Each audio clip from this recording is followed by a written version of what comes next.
we'd been driving around the property with Ranger Jeff, and we'd just stopped to have a look at some of their fish traps, and we'd gone for a bit of a walk away from the river, and he took us to a site where there were a lot of grinding stones, but also there was a little cluster of artefacts, including a bowl that had been broken, some stones that had been carved for axes and knives.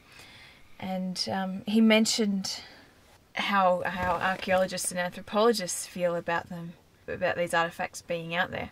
So this is the moment when he actually got down and picked some of them up and was banging them, right? And he actually sharpened one of the rocks? Yeah, he was demonstrating how one of the rocks came away in... sort of a sharp edge. Sharp edges, but more like slices rather than cracking or crumbling. Mm-hmm.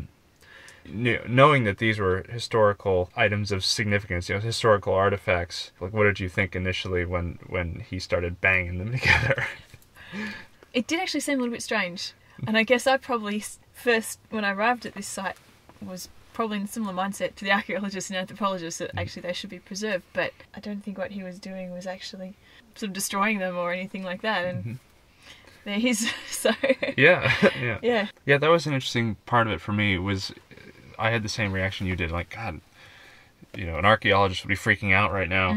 But then the question becomes, is it more valuable to preserve these exactly as they were when they were first used, or is it more valuable to use them as a way to teach people to continue doing these things? It seemed pretty obvious that from Uncle Jeff's perspective, the teaching was more important, and I couldn't argue with that, really. No. It made me think how there's persistence in, I guess, largely non-Aboriginal culture in Australia to denigrate Aboriginal culture to the past. And it's sort of almost denying that it's actually is still a living culture, and it's still an evolving culture. And it's something that will go forward into the future.